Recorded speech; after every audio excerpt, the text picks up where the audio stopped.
Welcome back to the Deep Dive.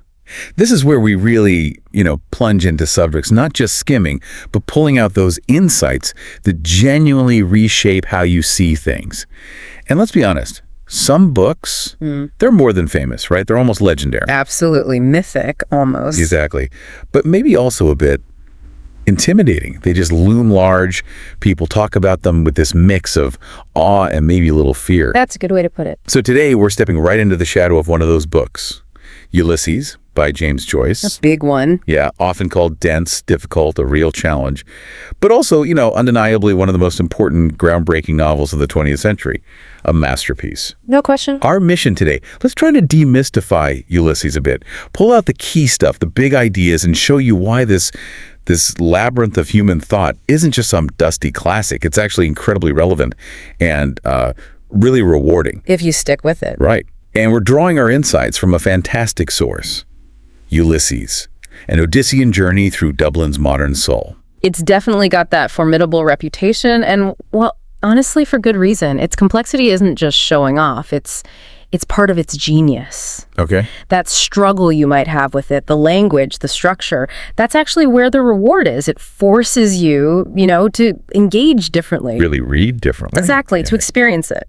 So today, let's peel back some layers, show the depth, but maybe also find its surprising accessibility. You might just feel ready to tackle it yourself after this. Okay, let's unpack this then. First question for a lot of people, I think, is, how is this thing even put together?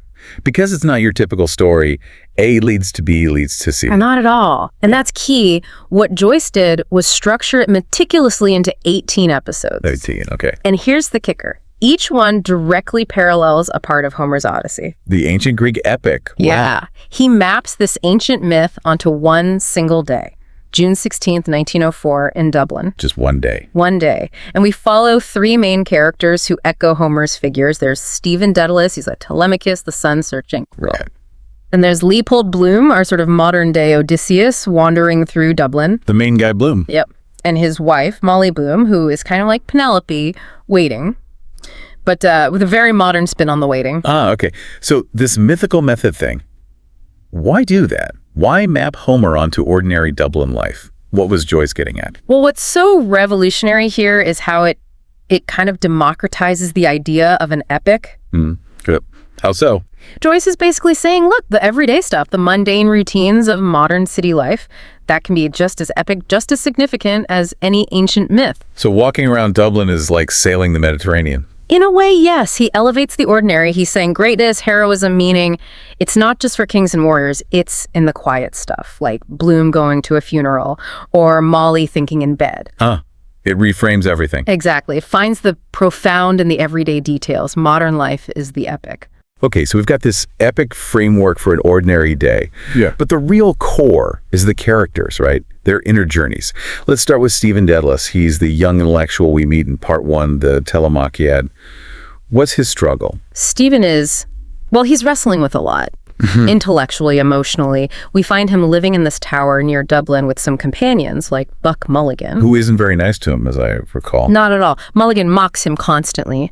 So Stephen feels deeply alienated, He's carrying this heavy guilt about his mother's death, feels disrespected. Isolated. Very.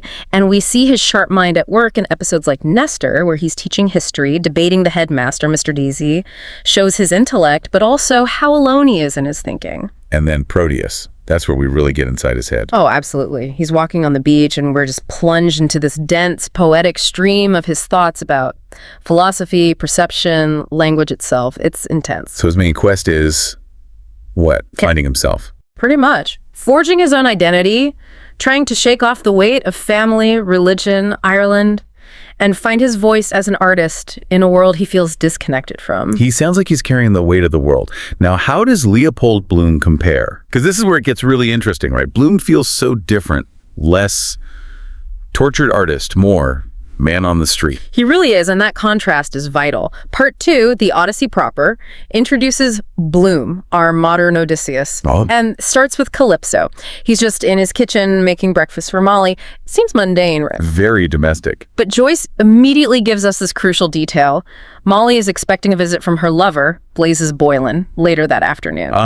Okay, that hangs over everything for Bloom. Exactly. That knowledge that infidelity past and impending becomes this quiet hum beneath his entire day's journey, his internal struggle while he's out navigating Dublin. That sets up this idea of everyday heroism for Bloom, doesn't it? Mm-hmm. He's not a warrior. He's an ad canvasser, an outsider. So what makes him heroic in Joyce's view? Is Joyce deliberately changing what heroism means? Absolutely. That's one of the novel's deepest points. Bloom's heroism is his ordinary humanity, his empathy, his resilience, even when facing prejudice or personal heartache. Can you give some examples? Where do we see this? Well, take Hades, where he attends Patty Dignam's funeral. It mirrors Odysseus going to the underworld. Right. And Bloom's thoughts there really highlight his outsider status. He's Jewish in Catholic Dublin, observant but separate. He endures hostility, too, like in Cyclops. The nationalist guy. Yeah, the citizen. Bloom faces this really aggressive prejudice, nationalism, and he stands up for tolerance, for compassion. It's like facing the mythical Cyclops, but it's this narrow-minded bigotry. Just his battles are more internal. Internal. Exactly. And throughout the day, he's just doing errands. In Lotus Eaters, he's thinking about escape, sensual pleasures, like a modern quest for oblivion. He visits the newspaper office in Aeolus, getting battered by all the opinions, the winds of rhetoric. Like Odysseus facing the winds. Precisely. And in Lestrygonians, he's walking, thinking about being hungry, but his thoughts drift to life, death, consumption, both literal food and, how we consume life. It is his endurance, his basic decency. It's his resilience, his quiet compassion, his humanity in the face of all these small and large challenges. He navigates the city, this complex, modern world, with this gentle, sometimes sad, but fundamentally humane spirit. That's his heroism. Okay, so we have these rich characters, these profound journeys. But the way Joyce tells the story, that's just as revolutionary, isn't it? How does the language itself become like a character in this? That's absolutely central. His approach to language is defining. He didn't just use stream of consciousness. He basically pioneered it as high art. Right. Explain that a bit more. What does it feel like? It's like tapping directly into a character's mind. You get thought as it happens, raw, jumping around, half-formed ideas, memories popping up, sensations, all unfiltered. Messy, like real thought. Exactly. It forces you, the reader, to piece things together, almost like you're perceiving the world through them. It totally broke with traditional storytelling, showed the sheer complexity inside our heads. Sounds intense. Yeah. And demanding. Can you give examples of how this style shifts? Because it's not just stream of consciousness, right? He experiments constantly. Oh, constantly. If we connect this to the bigger picture, Joyce's languages experiment shows his belief that reality isn't just one thing. It can be told, expressed in countless ways. Each episode has its own unique style. Okay, like what? So Aeolus, the newspaper chapter, it's full of headlines, different journalistic styles jumbled together. It mimics the noise of media, how rhetoric shapes things. Right. Then Sirens, set in a bar, the prose becomes musical. It mimics rhythms, sounds, bits of song, conversation flowing. It's trying to be sound, not just describe it. Wow. And Oxen of the Sun, set in a maternity hospital. This one's wild. It imitates the entire history of English prose. Starts almost Latin. It moves through centuries of styles right up to modern slang. Reflecting birth and development. Exactly. It's famously difficult, like a puzzle, but it connects language evolution to human evolution. Then there's Circe. The Nighttown section. Yeah, Dublin's red light district. It reads like a surreal play script. Hallucinations, dream logic, reality blurring with psychology. And Ithaca. Near the end. That shifts again. It's this cold, clinical question and answer format, like a catechism or a scientific report, describing Bloom and Stephen back at Bloom's house very objectively. Almost detached after all the internal chaos. Totally. A stark contrast. It makes you question what objective truth even is. So he's not just telling a story, he's showing how language constructs our reality. It sounds almost dizzying.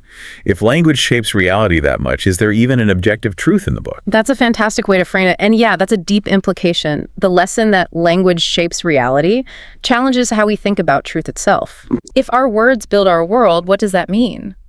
Joyce forces you to see that how we think, how we speak, it defines our experience. You, the reader, become part of making the meaning. You're not just passive. Reading it becomes an active process. Yeah. Okay, let's move towards the end. The famous conclusion with Molly Bloom. Penelope. It's legendary. It really is. Penelope is Molly's soliloquy. No punctuation, just this unbroken river of thought, her monologue of desire. While she's in bed? Yes. reflecting on her life, her affairs, her marriage, her memories, her body being a woman. It's incredibly raw, sensual, human, intimate. Joyce just dives into her consciousness. And flinching honesty. Totally revolutionary for its time, showing that inner landscape. And it builds to that final word. Just one word, but it feels huge. It is. It's one of the most powerful endings ever written. Her whole monologue flows towards that final, potent, affirming yes. And it's a yes to everything. To life, to love, to sex, to memory, to all the messiness and beauty and pain. Accepting it all. Yes. Embracing existence with openness, passion, despite the hardships, the disappointments. It's the ultimate say yes to life message. A huge affirmation. Incredible. But this book, as profound as it sounds now, wasn't exactly welcomed with open arms initially, was it? It was controversial, banned. Oh, massively. The initial reception was scandalous. When parts were published and then the book itself, it was considered obscene. Why? The sex, the language. Both. The sexual frankness, the bodily detail, the challenging style. It was banned in the US and the UK for years. Literally put on trial. Wow. But some people got it. Oh, yes. Almost immediately, writers like T.S. Eliot, Ezra Pound, the Modernists, they hailed it as a masterpiece. They saw its importance. They saw it fundamentally changing literature. So it had this dual life, banned and scandalous, but also praised by the avant-garde. Now, of course. Now it's considered one of the greatest. Exactly. Celebrated universally. A cornerstone. Its journey shows just how radical it was. So, wrapping up this deep dive. Yeah. What are the core takeaways? The big lessons you want people listening to get from Ulysses? For me, it really crystallizes into a few key things. First, find meaning in the ordinary. Daily life has epic weight. Definitely. Second, endurance is heroism. That quiet persistence, compassion, just getting through. That's strength. The Bloom lesson. Yeah. Third, identity is complex. It's messy, shaped by everything: family, culture, our own thoughts. It's not fixed. Very fluid. Fourth, language shapes reality. How we think and talk defines our experience. It's powerful. It's crucial. And finally, Molly's big message: say yes to life. Embrace it all, the good and the bad, with openness. Beautifully put. Ulysses is, it's more than a book. It's a journey. Yeah, challenging, but so rewarding. It tells us our ordinary lives are worthy of epic poetry, which I guess raises an important question for you listening right now. What seemingly ordinary part of your day, if you looked at it differently, with that Joycian intensity, might reveal its own hidden depth, its own meaning, maybe even its own epic quality? That's a fantastic thought to end on, something to really mull over. Thank you for guiding us through this. My pleasure. And thank you for joining us on this deep dive into the magnificent, maybe still a bit daunting, but utterly rewarding world of James Joyce's Ulysses. Keep exploring, keep questioning, keep saying yes. We'll catch you on the next one.